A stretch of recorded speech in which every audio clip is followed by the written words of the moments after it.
Commander Velthar sat in the cold metal chair, his forearms trembling slightly as he stared at the white walls of the medical room. His shell-like skin had deep scratches from recent battles, and his large, bug-like eyes kept moving around the room like he was looking for danger that wasn't there. Dr. Kexandra looked at her notes with worry. She had seen many soldiers come back from war, but never one like this. The tall alien commander had fought in dozens of battles across the galaxy, but something had broken inside him during the Third Sector War. "Tell me about the nightmares," she said in a soft voice. Velthar's breathing got faster. "They're not nightmares, Doctor. They're memories, real memories of things that should not be possible. The reports say you served with human forces for 8 months. Your unit commanders say you refuse to work with them again."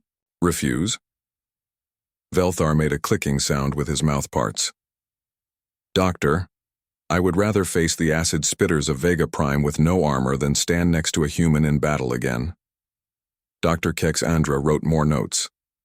This was strange. Humans were supposed to be the weakest species in the coalition.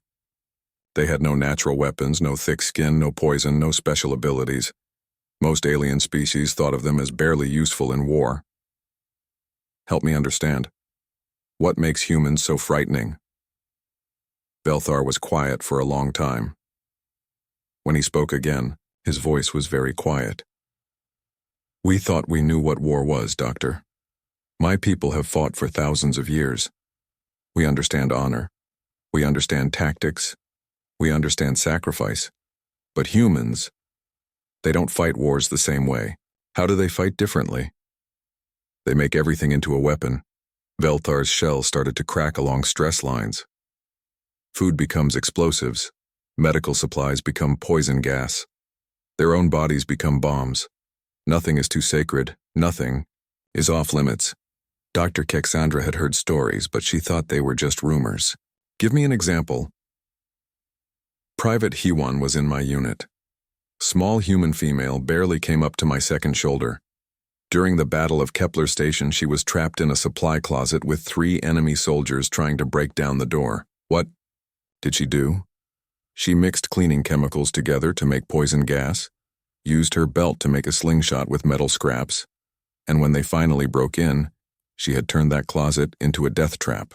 3 trained warriors died to 1 small human with cleaning supplies." The doctor stopped writing. "That's, resourceful." "Resourceful?" Velthar's voice got louder. "Doctor, that's terrifying. She didn't panic. She didn't call for help. She didn't try to surrender. She just started thinking about how to kill them with whatever was around her. But surely that was just one unusual case." "No." Velthar stood up and started walking around the small room. "That's what I'm trying to tell you. It's not unusual for them, it's normal. Lieutenant Minho once held off an entire enemy squad using nothing but broken glass and his own blood. Sergeant Borum convinced enemy soldiers to surrender by pretending to be dead and then speaking to them like she was a ghost." Dr. Kexandra felt a chill run down her spine. "These sound like exceptional individuals. That's what I thought too. Until I met more of them." Velthar sat back down, but his body was still shaking. "Do you know what humans call the worst thing that can happen in battle? Death? No. They call it boring. They get bored, Doctor. In the middle of life and death combat, when every other species is focused on survival, humans get bored and start trying new things." The room was quiet except for the sound of the air system. Dr. Kexandra looked at her notes again. All the other alien soldiers who had worked with humans reported similar feelings, but none as strong as Velthar's reaction. "What triggered your episode?" Velthar's eyes got very wide. "It was during the siege of Proxima Station. We had been trapped for 6 months. Food was running low, ammunition was almost gone, and morale was breaking down. Every other species was talking about surrender. And the humans? Captain G1 called a meeting. She stood up in front of everyone and said, 'Things are getting interesting now.' Interesting, Doctor. We were all about to die, and she thought it was interesting. What happened next? They started planning. Not just how to survive, but how To win, they turned our desperate situation into an advantage. They made the enemy think we had more supplies than we did. They convinced them that we had reinforcements coming. They turned our weakness into their strength. Velthar looked directly at Dr. Kexandra with all four of his eyes. That's when I realized the truth, Doctor. Humans don't just fight in wars. They turn everything into a war. Their whole species is built for conflict in ways that we can't understand. And that frightens you? Doctor, I've seen things in this war that will haunt me forever. But the most terrifying moment was when I realized that humans weren't trying to be scary. This is just how they think. This is normal for them. The session timer beeped, but neither of them moved. Dr. Kexandra knew this was just the beginning of a very long treatment process. Dr. Kexandra leaned forward in her chair as Velthar began the second session. The alien commander looked worse than before, his shell showing more stress cracks and his four eyes darting around the room constantly. "Tell me about your first battle with humans," she said gently. Velthar took a deep breath through his breathing slits. "It was at Firebase Kepler. We had good defenses, strong walls, plenty of ammunition. The human unit arrived 3 days before the attack. What was your first impression of them?" "Disappointing." Velthar made that clicking sound again. "Their leader was a female named Hana. She was tiny even for a human, no bigger than a Zephyrian child. My soldiers laughed when they saw her trying to carry equipment that was too heavy." Dr. Kexandra wrote notes. "But something changed your mind?" "The briefing meeting. All the unit leaders sat around a table to plan our defense. The other commanders talked about fallback positions, retreat routes, acceptable losses, normal military thinking. And Commander Hana? She asked one question that made everyone stop talking. She said, 'What if we don't retreat at all?'" Velthar's voice got quieter. The room went silent. Everyone stared at her like she was crazy. What did she mean? "She meant exactly what," she said. "While we were planning how to lose slowly, she was planning how to win completely." Velthar stood up and started pacing again. She had her soldiers studying the enemy attack patterns, not to avoid them, but to predict exactly where they would be. Dr. Kexandra felt confused. "That sounds like good tactics." "Doctor, you don't understand. She wasn't planning tactics. She was planning to turn the entire battle into a trap." "Explain." Velthar sat back down, his breathing getting faster. "When the hegemony forces attacked at dawn, it started normally. They hit our outer walls with heavy weapons, just like we expected. My unit began falling back to the second line of defense, following standard procedure. That sounds reasonable." "The humans didn't fall back." Velthar's voice cracked. "Private Deho was supposed to retreat with his squad. Instead, he stayed behind and started doing something with the wall explosives." "What was he doing?" "He was rewiring them, turning defensive charges into offensive weapons. While enemy soldiers were climbing over the wall, he was turning the wall itself into a giant bomb." Dr. Kexandra stopped writing. "Did it work?" "It worked too well. When the charges went off, they didn't just stop the enemy advance. They sent pieces of the wall flying like missiles into the enemy's rear formations." Velthar's shell cracked more. "But that wasn't the worst part." "What was the worst part?" Sergeant Minji had taken apart medical supplies and was making poison gas. "Not from weapons, Doctor. From bandages and cleaning alcohol. She turned our medical station into a chemical weapons factory." The room got very quiet. Dr. Kexandra had never heard of anything like this. "While this was happening, where were you?" "Following orders. Retreating in good order, maintaining communication, preserving unit strength. Everything they teach in military academy." Velthar's voice got bitter. "Everything that was completely useless against an enemy that doesn't follow the rules." "What rules?"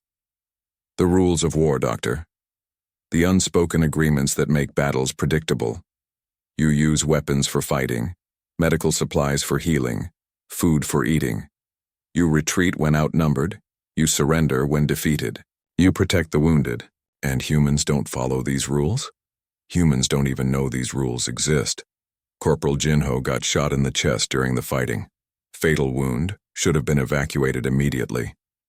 Velthar's eyes got wide. Instead, he used his own blood to make the floor slippery so enemy soldiers would fall down. Then he used his helmet as a club until he died. Dr. Kexandra felt sick. That's horrible. That's what I thought too. Until I saw his face. Velthar's voice became a whisper. He was smiling, Doctor. Dying, bleeding, in terrible pain, and he was smiling because he had found a way to help his team. How did the battle end? We won. Complete victory. The enemy forces were destroyed, and we held the base. Velthar looked at his hands. But I couldn't sleep for weeks afterward. Because of the violence. No, Doctor, because of how easy it looked for them. While my soldiers were struggling with basic survival, the humans were playing. They were enjoying themselves. Enjoying battle? Enjoying the puzzle? That's what Captain Hana called it afterward. She said the enemy had given them an interesting puzzle to solve and they had found a creative solution. Dr. Kexandra reviewed her notes. You sound like you're afraid of them. I am afraid of them, but not because they're violent or cruel. I've seen plenty of violent species. Velthar looked directly at her. I'm afraid because they're unpredictable. Every other species follows patterns, has limitations, makes sense. Humans just adapt. Adapt how? They see a wall. They think of 10 ways to climb it, blow it up, go around it, or turn it into a weapon. They see a medical kit. They think about healing or poison or explosives or bait for a trap. Velthar's voice got very quiet. They see everything as a potential tool, including themselves. The session timer beeped, but Velthar kept talking. That night after the battle, I asked Private Sunho how he knew the wall explosives could be rewired. He said he didn't know. He just tried it to see what would happen. Dr. Kexandra noticed that Velthar was shaking more today. His forearms kept moving restlessly, and he couldn't seem to sit still in his chair. She had read the reports about the Battle of Kethmora, but she wanted to hear it from him. Tell me about fighting the collective, she said softly. Velthar's breathing got very fast. The collective was perfect, Doctor. One mind controlling millions of bodies. They never made mistakes, never had confusion, never argued about orders. Every military strategist said they were unbeatable. But you defeated them. We didn't defeat them. The humans did something worse. Velthar stood up and walked to the window. They broke them.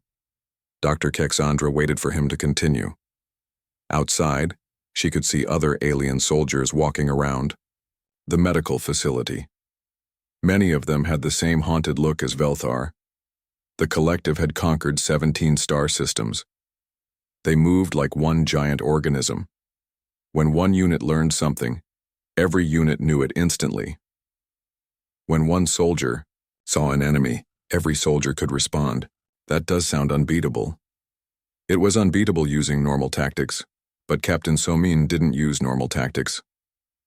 Velthar turned back to her. She used their strength against them. How? She studied them for 3 days.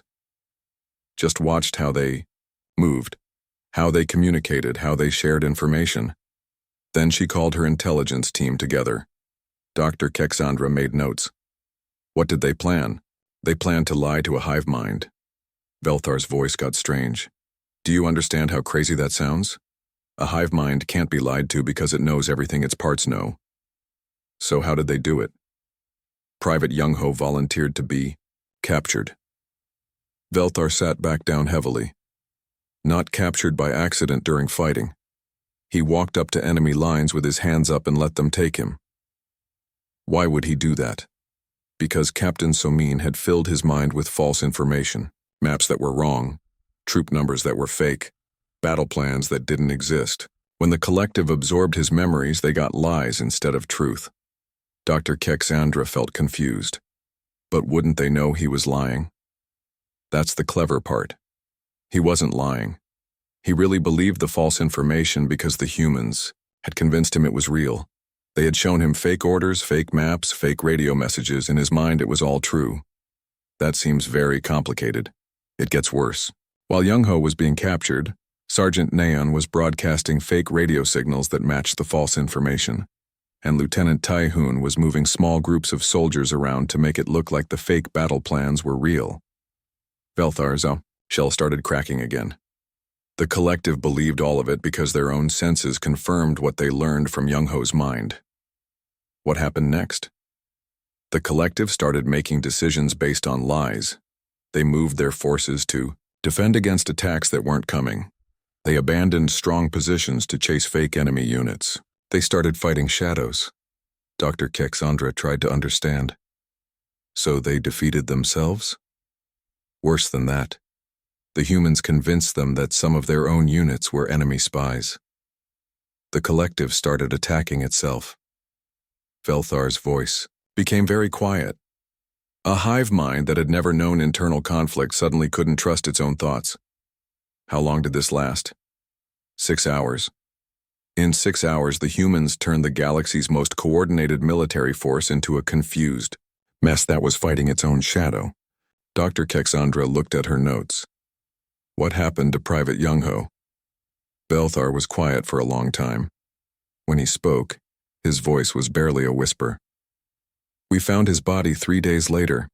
The collective had experimented on him, trying to understand how his memories could be wrong when they felt so real. That must have been terrible for his unit. That's what I thought too. But when we recovered his body, there was a note in his pocket, written before he surrendered. Velthar's hands were shaking. It said, "Tell Captain Soman the plan worked. Perfectly worth it." He knew he was going to die. He knew, and he volunteered anyway. Captain Soman had asked for volunteers for a suicide mission, and half her unit raised their hands. Velthar looked at Dr. Kexandra with wide eyes. Half of them, Doctor. They were eager to die if it would help win the battle. What did Captain Soman say about this? She said it was unfortunate but necessary. Then she started planning the next phase of the attack. Velthar's voice got bitter. While I was still trying to process what had happened, she was already thinking 3 moves ahead. Dr. Kexandra wrote more notes. How did the battle end? Complete victory. The collective forces destroyed each other or fled in confusion. We didn't lose a single soldier in the final assault because there was no one left to fight. You should have been celebrating. I couldn't celebrate, Doctor. Do you know what the humans did that night? What? They had a party. They laughed and told jokes and shared stories about the battle, like it was all just a game they had won. Velthar's shell was covered in stress cracks now. Private Jisoo was telling everyone how proud she was of Young-ho's sacrifice. She said he had given them the most beautiful victory. Beautiful? That's the word she used. Beautiful. They thought turning a hive mind against itself was beautiful. Velthar looked directly at her. Doctor, I've been a soldier for 40 years. I understand necessary violence, tactical sacrifice, acceptable losses. But I don't understand how they can find beauty in breaking something that was perfect. The room was very quiet. Dr. Kexandra realized she was afraid to ask her next question, but she had to know. What scares you most about this memory? The fact that it worked so easily for them. They studied the enemy for 3 days and found a way to destroy something that had been undefeated for centuries. Velthar's voice cracked. What happens when they study us? Dr. Kexandra noticed that Velthar looked different today. His shell was still cracked, but there was something else in his eyes. Something that looked like deep old fear that had settled into his bones and wouldn't leave. The siege was the worst, he said before she could even ask a question. 180 days trapped in Proxima Station while enemy forces surrounded us completely. That's 6 months, Dr. Kexandra said quietly. How did you survive? That long? We almost didn't. By day 60, we were eating half rations. By day 90, some of the alien soldiers were talking about surrender. Velthar's forearms wrapped around himself. The Krillian units started showing stress madness. The Vegan beetles went into hibernation mode. Even my own people were losing hope. What about the humans? The humans got more organized. Velthar's voice carried a strange tone. While everyone else was falling apart, They were building something. Dr. Kexandra leaned forward. Building. What? A society. Lieutenant Jihoon started what he called morale maintenance. Every morning at exactly the same time, he would gather everyone together and tell a story about Earth. Stories? Not just stories, memories. He would describe the smell of rain on hot pavement, or the taste of his grandmother's soup, or the sound of children playing in parks. Velthar's breathing got faster, and somehow those stories made everyone feel better, even aliens who had never seen Earth. That sounds helpful. It was helpful. That's what made it so scary. Velthar looked at his hands. Sergeant Yunji organized gambling games using scraps of metal and broken equipment. Private Dongyun taught aliens how to play human card games. They turned our prison into a community. Dr. Kexandra wrote notes. That doesn't sound frightening. Doctor, you don't understand. They weren't just keeping morale up. They were rationing hope itself. They were managing our emotions like military supplies. What do you mean? On day 120, when food supplies got very low, Corporal Seo Young started a joke competition. Every day someone had to tell a new joke. Anyone who made people laugh got extra water rations. That's clever resource management. But, don't you see? They were using humor as a weapon against despair. They were fighting an enemy that wasn't shooting at us. Velthar stood up and started pacing. They were fighting the idea of giving up. Dr. Kexandra watched him move around the room. How did the other species react? At first we thought they were going crazy. My people believed they were having mental breakdowns from stress. But after a few weeks, we realized something strange. What? The humans were the only ones who weren't actually suffering. While the rest of us were getting weaker and more depressed, they were staying strong. Not just physically strong, but mentally strong. How were they doing that? They were taking care of each other in ways that made no sense to us. Private Minje gave up his food rations for 3 days to help a sick Krillian soldier. When I asked him why, he said the Krillian had helped him fix his equipment the week before. Dr. Kexandra felt confused. That sounds like normal friendship. Normal friendship doesn't work that way for most species, Doctor. We help our own kind, our own units, our own families. But humans were helping everyone like they were all part of one big family. What happened when the enemy finally attacked? Velthar stopped pacing and sat down heavily. His shell made creaking sounds. Day 157. They blew a hole in the outer hull big enough to fly ships through. That must have been terrifying. It should have been the end. Any reasonable military force would have surrendered immediately. We had no heavy weapons left, barely any ammunition, and most of our soldiers were too weak to fight properly. But you didn't surrender. The humans wouldn't let us. Velthar's voice got very quiet. Captain Jiwan called everyone together and said, "Now things get interesting." Dr. Kexandra stopped writing. Interesting? That's what she said. We were about to die, and she thought it was getting interesting. Velthar's eyes got wide. Then she started giving orders like we actually had a chance to win. What kind of orders? She told everyone to fight for every room, every corridor, every closet. Make the enemy pay for every step. But that wasn't the scary part. What was the scary part? The way they fought. Private Dongyun got shot in the chest, a wound that should have killed him in minutes. But he kept firing his weapon for 3 more minutes, covering his squad's retreat. Adrenaline can do that sometimes. Doctor, he was talking while he did it, telling jokes to keep his squad's spirits up while his own blood was running out. Velthar's shell cracked more. He died, laughing at his own joke. Dr. Kexandra felt sick. How did the siege end? Corporal Seo Young blocked a corridor with her own body when her weapon ran out of ammunition. She held the position for 20 minutes while civilians evacuated, fighting with broken metal and her bare hands. That's horrible. The horrible part is that it worked. The enemy forces got so frustrated and scared that they started making mistakes. They couldn't understand why we wouldn't just give up and die quietly. Velthar looked directly at her. The siege ended when Captain Jiwan convinced the enemy that the entire station was rigged to explode. It wasn't true, Doctor. We had no explosives left.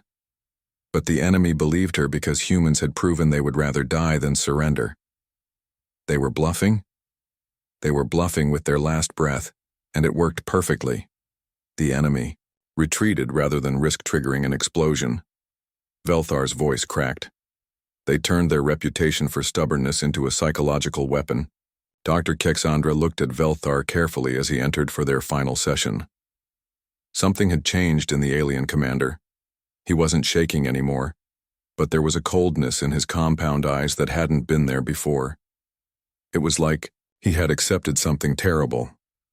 "You look different today," she said gently. "I've been thinking, Doctor, about what makes humans so dangerous." Velthar sat down calmly, his forearms resting on his knees. "I think I finally understand. Tell me what you've realized." Every species in the galaxy evolved to fill a role. Predators hunt prey. Prey animals hide from predators. Some species are builders. Some are fighters. Some are thinkers. We all have our place in the natural order. Dr. Kexandra wrote notes. That makes sense. What role did humans evolve for? That's the problem, Doctor. They didn't evolve for one role. They evolved to take over whatever role they needed. Velthar's voice was very calm now, which somehow made it more frightening. They're not just predators or prey. They're adaptation itself. I don't understand. Let me explain it differently.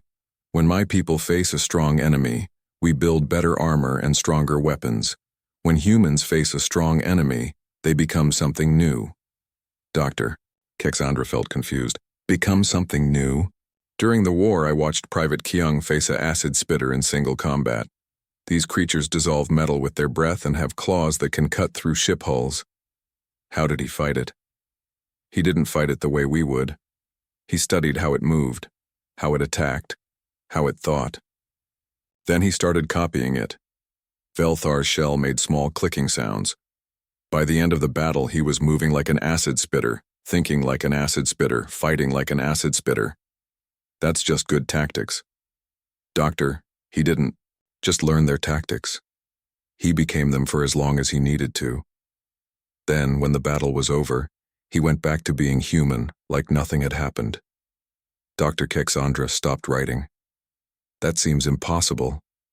I thought so too, until I saw Sergeant Borum do the same thing with a completely different enemy type. And then Lieutenant Junho did it again with another species. Velthar looked directly at her. It wasn't special training, Doctor. It's just how their minds work. What do you mean? Human children play pretend games where they act like different animals, different people, different things. We thought it was just entertainment. But it's actually training for war. The room got very quiet. Dr. Kexandra realized she was holding her breath. They're not just learning to fight different enemies, Doctor. They're learning to become different enemies. And they can do it faster than any species can adapt to stop them. That's what frightens you? Part of it, but there's something worse. Velthar stood up and walked to the window again. I've been offered a new assignment. What assignment? Command wants me to train coalition forces in human tactics. They want our soldiers to learn to fight like humans. Dr. Kexandra felt a chill. And you don't want to do it? I'm going to do it, Doctor. Because I realized something terrifying during this war. The galaxy is full of threats we haven't met yet. Unknown species, dangerous technologies, problems we can't imagine. So training soldiers to be more adaptable seems good. That's what I thought too. Until I understood what we're really doing. Velthar turned back to her. We're not just training soldiers to be more adaptable. We're training them to think like humans. What's wrong with that? Doctor, do you know what happens when you teach someone to think like a human? Velthar's voice got very quiet. They stopped being whatever they were before. Dr. Kexandra felt scared but didn't know why. Explain. I've started thinking like them. During our sessions, I've been analyzing your responses, looking for patterns, trying to predict what you'll ask next. I've been turning this therapy into a tactical situation. That doesn't seem harmful. I've also been studying the other patients in this facility, learning their weaknesses, figuring out how to manipulate them if I needed to. Not because I want to hurt them, but because that's how humans think about everything. The room felt very cold suddenly. Humans don't see other people, Doctor. They see problems to solve, puzzles to figure out, resources to use. Even when they're being kind and helpful, they're still thinking tactically. That sounds very lonely. It is lonely, but it's also incredibly effective. Velthar sat back down. And now I think that way too. I can't stop analyzing everything for tactical advantage. I can't stop seeing every conversation as a battle to be won. Dr. Kexandra looked at her notes with new understanding. Is that why you're accepting the training assignment? I'm accepting it because I understand now that the choice isn't between thinking like humans and thinking like ourselves. Velthar's voice carried a terrible certainty. The choice is between learning to think like humans or being defeated by something that already thinks like them. You think there are other species like humans? I think humans aren't unique, Doctor. I think they're just the first species like this that we've met. And when we meet the others, we'll need to be ready. Ready how? By becoming something we never thought we could become. Apex predators in a galaxy that we used to think was full of different types of prey. Velthar stood up to leave. The humans didn't just join our war, Doctor. They taught us that we were never really fighting a war at all. What were we fighting? A game. And we were losing because we didn't even know we were playing. The session ended with those words hanging in the air like a threat that would never go away.